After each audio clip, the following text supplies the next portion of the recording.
شروع اللہ کے نام سے جو بڑا مہربان نہایت رحم کرنے والا ہے۔ سیرت النبوی صلی اللہ علیہ وآلہ وسلم اور 100 اونٹوں کی قربانی۔ عبد المطلب کو یہ حکم اس وقت دیا گیا جب وہ اپنی منت بھول چکے تھے۔ پہلے خواب میں ان سے کہا گیا منت پوری کرو۔ انہوں نے ایک مینڈھا ذبح کر کے غریبوں کو کھلا دیا۔ پھر خواب آیا کہ اس سے بڑی پیش کرو۔ اس مرتبہ انہوں نے ایک بیل ذبح کر دیا۔ خواب میں پھر یہی کہا گیا کہ اس سے بھی بڑی پیش کرو۔ اب انہوں نے اونٹ ذبح کیا۔ پھر خواب آیا کہ اس سے بھی بڑی پیش کرو، تو انہوں نے پوچھا کہ اس سے بڑی کیا چیز ہے؟ تب کہا گیا کہ اپنے بیٹوں میں سے کسی کو ذبح کرو جیسا کہ تم نے منت مانی تھی۔ اب انہیں اپنی منت یاد آئی، اپنے بیٹوں کو جمع کیا، ان سے منت کا ذکر کیا۔ سب کے سر جھک گئے، کون خود کو ذبح کرواتا؟ آخر عبداللہ بولے، ابا جان آپ مجھے ذبح کر دیں، یہ سب چھوٹے ہیں۔ سب سے زیادہ محبت بھی عبد المطلب کو حضرت عبداللہ سے ہی تھی، لہٰذا انہوں نے قرعہ اندازی کرنے کا ارادہ کیا۔ تمام بیٹوں کے نام لکھ کر قرعہ میں ڈال دیا۔ عبداللہ کا نام نکلا۔ اب انہوں نے چھری لی، عبداللہ کے بازو سے پکڑا اور انہیں ذبح کرنے کے لیے نیچے لٹا دیا۔ جو ہی باپ نے بیٹے کو لٹایا، حضرت عباس سے ضبط نہ ہو سکا، فوراً آگے بڑھے اور بھائی کو کھینچ لیا۔ اس وقت یہ خود بھی چھوٹے ہی تھے۔ ادھر باپ نے عبداللہ کو کھینچا۔ اس کھینچا تانی میں عبداللہ کے چہرے پر خراش بھی آ گئی۔ ان خراشوں کے نشانات مرتے دم تک باقی رہے۔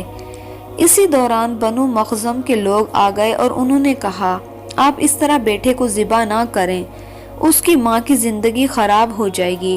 اپنے رب کو راضی کرنے کے لیے بیٹے کا فدیہ دے دیں۔ اب سوال یہ تھا کہ فدیہ کیا دیا جائے۔ اس کی ترکیب یہ بتائے گی کہ ایک کاغذ پر حضرت عبداللہ کا نام لکھیں اور ایک کاغذ پر 10 اونٹوں کے نام لکھے جائیں۔ اگر 10 اونٹ والی پرچی نکلے تو 10 اونٹ قربان کر دیے جائیں گے، اور اگر حضرت عبداللہ کا نام نکلا تو 10 اونٹوں کو اضافہ کر دیا جائے گا۔ پھر 20 اونٹ والی پرچی اور حضرت عبداللہ کی پرچی ڈالی گئی۔ اگر 20 اونٹ والے پرچی نکلی تو 20 اونٹ ہی قربان ہوں گے، ورنہ 10 اونٹ اور بڑھا دیے جائیں گے۔ اس طرح 10-10 کر کے اونٹ بڑھاتے جائیں گے۔ عبد المطلب نے ایسا ہی کیا۔ 10-10 اونٹ بڑھتے ہی چلے گئے۔ ہر بار حضرت عبداللہ کا نام ہی نکلتا چلا گیا، یہاں تک کہ اونٹوں کی تعداد 100 ہو گئی۔ تب کہیں جا کر اونٹوں والی پرچی نکلی۔ اس طرح ان کی جان کے بدلے میں 100 اونٹ قربان کیے گئے۔ عبد المطلب کو اب پورا اطمینان ہو گیا کہ اللہ تعالیٰ نے عبداللہ کے بدلے 100 اونٹوں کی قربانی منظور کر لی ہے۔ انہوں نے کعبہ کے پاس 100 اونٹ قربان کیے اور کسی کو کھانے سے نہ روکا۔ سب انسانوں، جانوروں اور پرندوں نے ان کو کھایا۔ امام ظاہری کہتے ہیں کہ عبد المطلب پہلے آدمی ہیں جنہوں نے آدمی کی جان کی قیمت 100 اونٹ دینے کا طریقہ اختیار کیا۔ اس سے پہلے 10 اونٹ دیے جاتے تھے۔ اس کے بعد یہ طریقہ سارے عرب میں جاری ہو گیا، گویا کہ قانون بن گیا کہ آدمی کا فدیہ 100 اونٹ ہے۔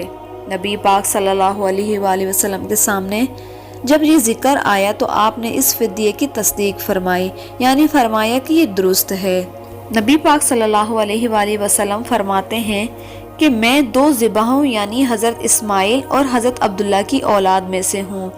حضرت عبداللہ قریش میں سب سے زیادہ حسین تھے۔ ان کا چہرہ روشن ستارے کی مانند تھا۔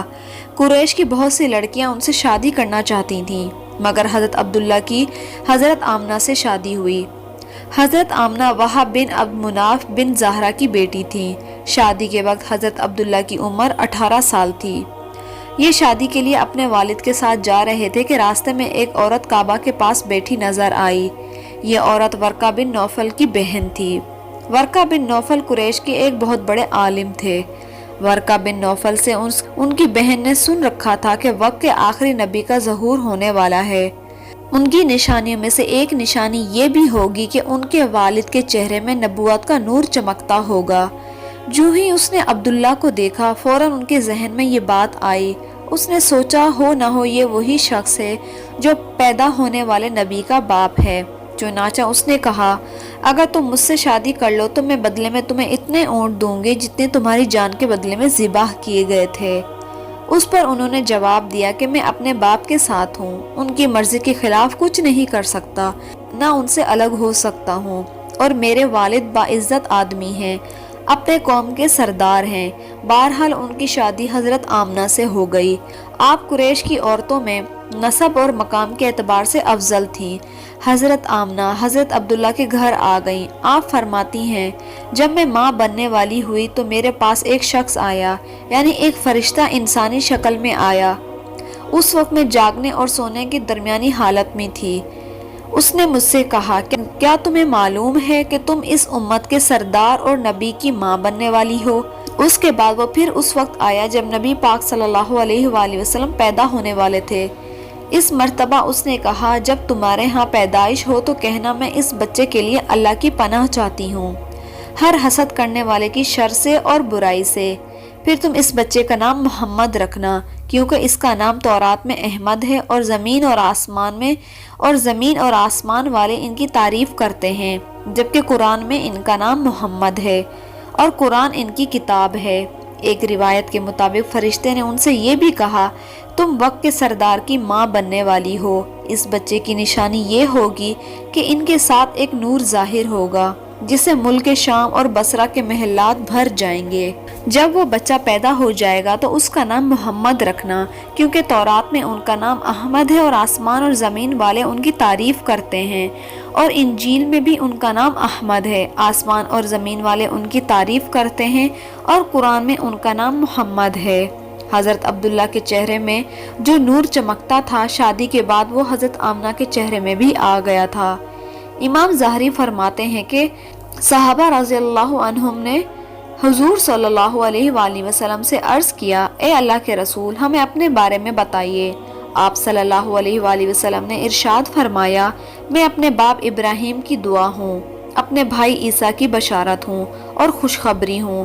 جب میں اپنی والدہ کے پیٹ میں تھا تو انہوں نے دیکھا گویا کہ ان سے ایک نور ظاہر ہوا ہے، جس سے ملک شام میں بصرہ کے محلات بھی روشن ہو گئے ہیں۔ حضرت آمنہ نے حضرت حلیمہ سعدیہ سے فرمایا تھا کہ میرے اس بچے کی نرالی شان ہے، یہ میرے پیٹ میں تھا تو مجھے کوئی بوجھ اور تھکن محسوس نہیں ہوتی تھی۔ حضرت عیسیٰ وہ آخری پیغمبر ہیں جنہوں نے آپ صلی اللہ علیہ وآلہ وسلم کی آمد کی خوشخبری سنائی۔ اس بشارت کا ذکر قرآن مجید میں بھی ہے، اور اللہ تعالیٰ فرماتا ہے، اسی طرح وہ وقت بھی قابل ذکر ہے کہ جب عیسیٰ ابن مریم نے فرمایا کہ اے بنی اسرائیل، میں تمہارے پاس اللہ کا بھیجا ہوا آیا ہوں، مجھ سے پہلے جو تورات آ چکی ہے میں اس کی تصدیق کرنے والا ہوں، اور میرے بعد جو ایک رسول آنے والا ہے اور ان کا نام مبارک احمد ہوگا، میں ان کی بشارت بھی دینے والا ہوں۔ اب چونکہ حضرت عیسیٰ یہ بشارت سنا چکے تھے، اس لیے ہر دور کے لوگ آپ صلی اللہ علیہ وآلہ وسلم کی آمد کا بے چینی سے انتظار کر رہے تھے۔ ادھر آپ کی پیدائش سے پہلے حضرت عبداللہ انتقال کر گئے۔ سابق کتب میں بھی آپ کی نبوت کی یہ علامت بھی بتائی گئی تھی کہ آپ کے والد کا انتقال آپ کی ولادت سے پہلے ہو جائے گا۔ حضرت عبداللہ ایک تجارتی قافلے کے ساتھ تجارت کے لیے گئے تھے، اسی دوران بیمار ہو گئے اور کمزور ہو کر واپس لوٹے۔ قافلہ مدینہ منورہ سے گزرا تو حضرت عبداللہ اپنے ننیال یعنی بنو نجار کے ہاں ٹھہرے۔ ان کی والدہ بنو نجار سے تھیں۔ 1 ماہ تک بیمار رہے اور انتقال کر گئے، اور انہیں یہیں دفن کر دیا گیا۔ تجارتی قافلہ جب حضرت عبداللہ کے بغیر مکہ مکرمہ پہنچا اور عبد المطلب کو پتہ چلا کہ ان کے بیٹے عبداللہ بیمار ہو گئے ہیں اور مدینہ منورہ میں اپنے ننیال میں ہیں، تو انہیں لانے کے لیے عبد المطلب نے اپنے بیٹے زبیر کو بھیجا، اور جب یہ وہاں پہنچے تو عبداللہ کا انتقال ہو چکا تھا۔